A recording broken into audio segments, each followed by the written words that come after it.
وانشق البحار. Bismillah, alhamdulillah, salatu wassalamu ala rasulillah wa ala alihi wa ashabihi wa man tabi'al huda amma ba'd. Taib jamaah sekalian rahimakumullah, kita masih membahas kajian kita seperti biasanya. Tidak lain adalah kitab Al-Muqaddimah Al-Hadramiyah, ya, fikih yang terkhusus membahas tentang madhab Syafi'i. Tentunya untuk memudahkan kita untuk mengetahui hukum fikih, ya. Karena memang belajar itu perlu tadarruj bertingkat-tingkat, maka kita mulai yang lebih mudah terlebih dahulu. Taib jamaah sekalian rahimakumullah, kita sekarang akan membahas tentang pembahasan yang sangat penting. Faslun, berkata penulis rahimahullahu ta'ala, faslun fil ma'in najis wa nahwihi. Bab yang akan berbicara tentang air yang najis. Apa hukumnya air yang najis dalam madhab Syafi'i?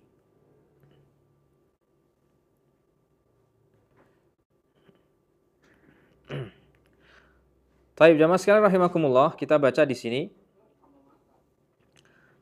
Yanjusul ma'ul qalil wa ghairuhu minal ma'iat bimulaqati an-najasati wa yustathna masailu. Berkata muallif Al-Allamah Bafadl rahimahullahu ta'ala, beliau mengatakan yanjusul ma'ul qalil, air yang sedikit yang terkena najis maka hukumnya akan menjadi najis. Wa ghairuhu minal ma'iat, dan yang selain air, minal ma'iat itu artinya benda-benda cair, ya, selain air. Ya, benda, ya, cair selain air. Selain air, ini namanya ma'iat. Beliau mengatakan air yang sedikit kalau terkena najis langsung najis hukumnya. Begitu juga selain air, yaitu apa? Benda cair. Mau itu banyak ataupun sedikit, bimulaqatin najasah, kalau terkena najis maka hukumnya langsung apa? Langsung najis. Jadi saya tuliskan di sini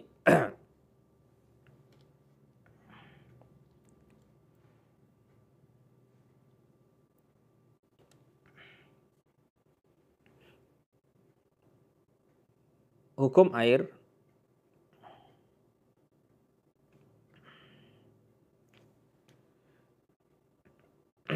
ada dua.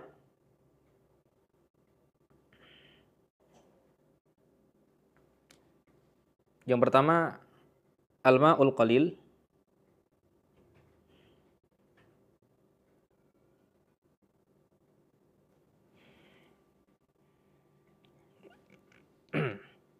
Yang kedua, al-ma'ul katsir.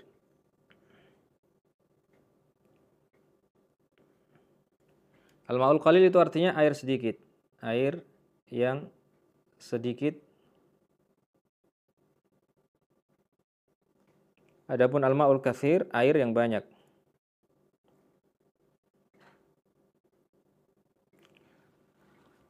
Al-ma'ul qalil, air yang sedikit, ini sudah kita sebutkan di pertemuan sebelumnya, kurang dari 2 kula. Kurang 2 kula. Nah, adapun air yang banyak itu air yang 2 kula atau lebih. Maka air tidak keluar dari 2 hukum ini, sedikit ataupun banyak. Maka air yang sedikit, yang kurang dari 2 kula, kalau terkena najis, ya, jika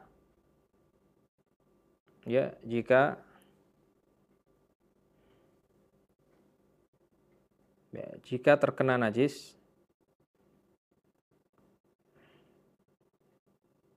jika terkena najis, maka hukumnya bagaimana? Hukumnya najis.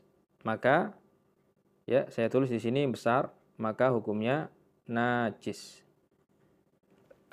Baik.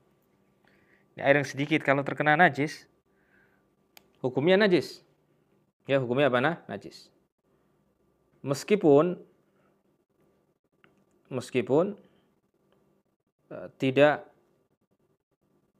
berubah sifatnya. Meskipun tidak berubah sifatnya. Nah, baik. Ini hukum yang pertama jamaah sekalian rahimakumullah. Makanya tadi mu'alif mengatakan yanjusul ma'ul qalil.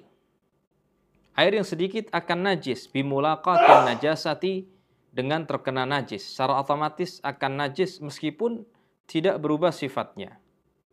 Contoh misalkan ini ada air 1 gelas di sini. Tentu air yang 1 gelas di sini adalah air najis. Air apa? Air najis. Maka air yang 1 gelas ini, air putih yang 1 gelas ini tiba-tiba terkena kotoran cicak misalkan, sehingga masuk ke dalam air ini. Ketika saya lihat airnya tidak berubah, warnanya tidak berubah, baunya tidak berubah, ya, warnanya tidak berubah, baunya juga apa? Tidak berubah. Tapi bagaimana hukumnya airnya? Maka kita hukumi apa? Najis. Kenapa? Karena airnya sedikit, dan air sedikit itu sifatnya tidak kuat. Air sedikit sifatnya tidak apa? Tidak kuat. Kemudian yang kedua, al-ma'ul katsir. Air yang banyak. Air yang banyak itu apa? 2 kulah ataupun lebih. Ya, kemarin saya salah menyebutkan 2 kulah, yang benar adalah sekitar 217 liter ya. 217 liter atau lebih ya, ini namanya air 2 kula.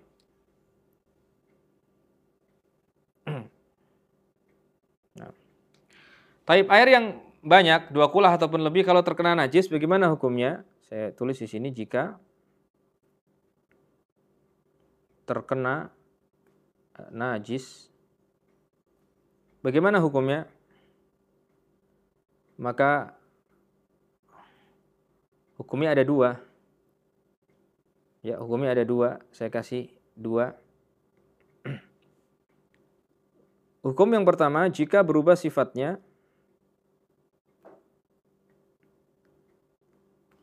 jika berubah salah satu sifatnya,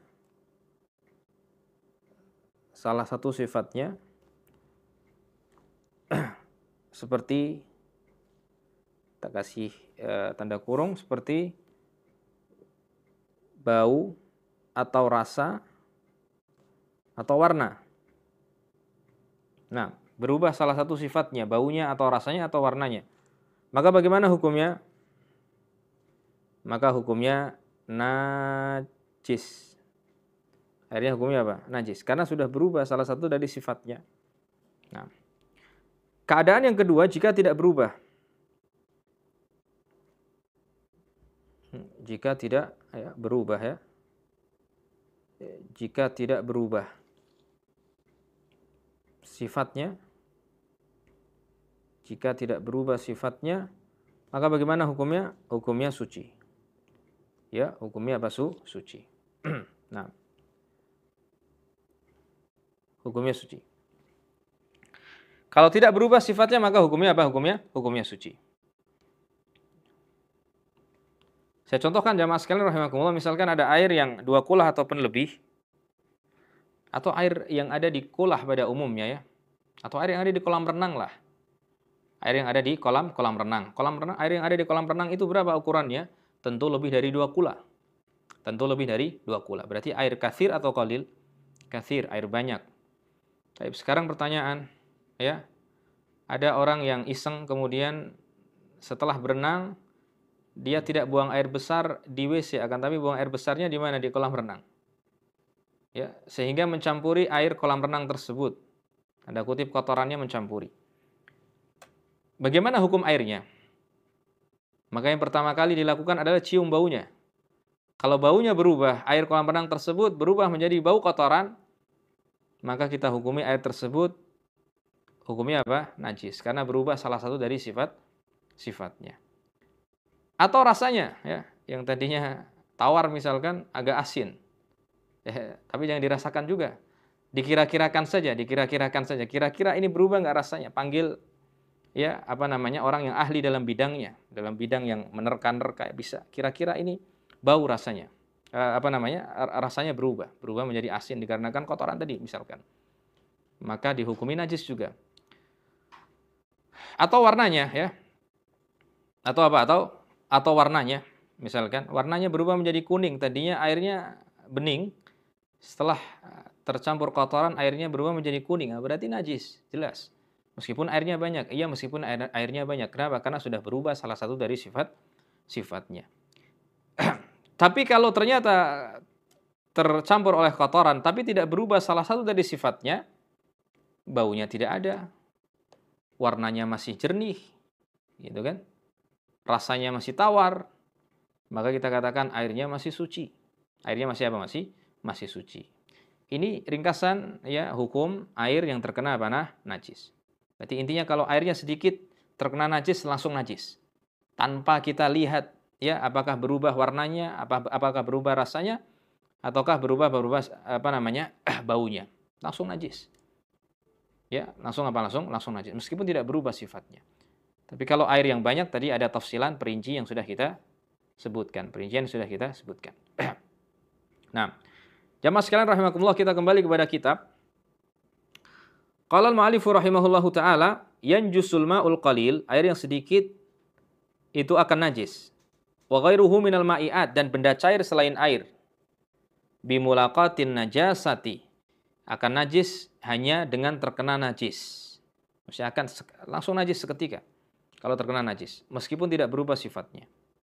Sifatnya. Taib, air sedikit sudah jelas ya hukumnya najis kalau terkena najis.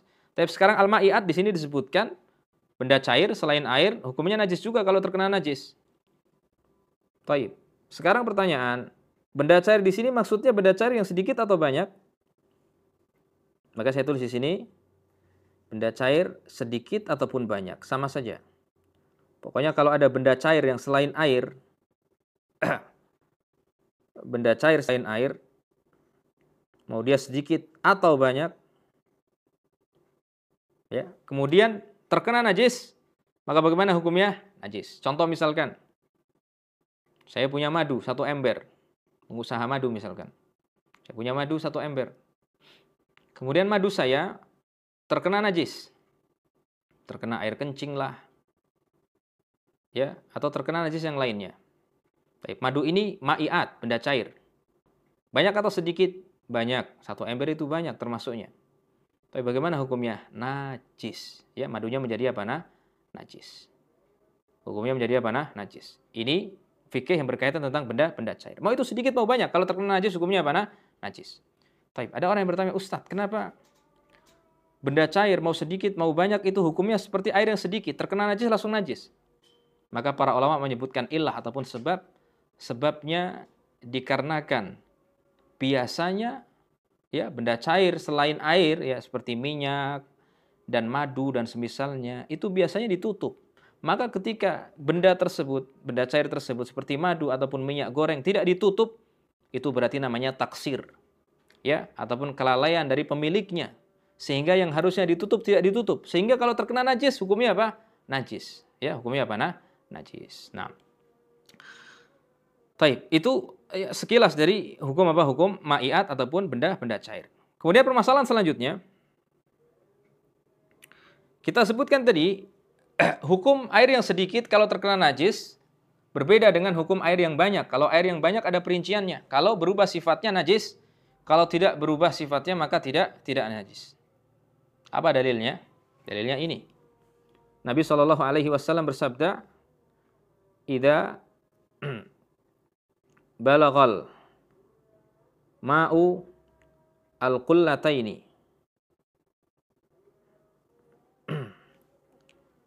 Idza balagal ma'u al-qullatain.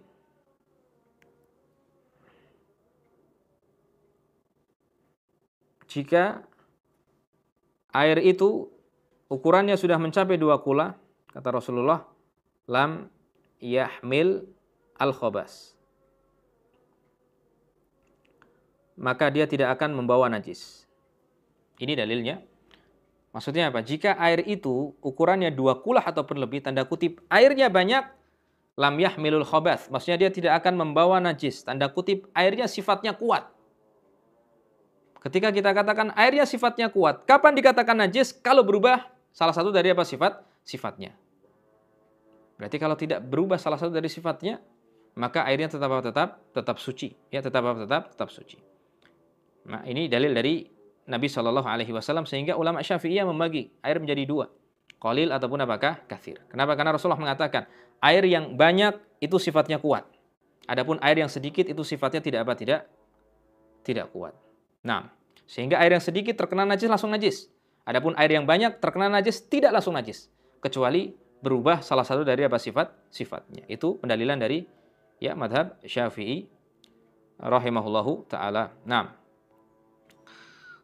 taib, mungkin ini bisa kita sampaikan jamaah sekalian, ya, semoga bisa bermanfaat, menambahkan wawasan ilmu fikih bagi kita semua, bisa kita amalkan, ya, sehingga kita beribadah kepada Allah Subhanahu wa taala dengan cara yang diinginkan oleh Allah Subhanahu wa taala. Subhanakallahumma wa bihamdik, asyhadu alla ilaha illa anta, astaghfiruka wa atubu ilaik. Assalamualaikum warahmatullahi wabarakatuh.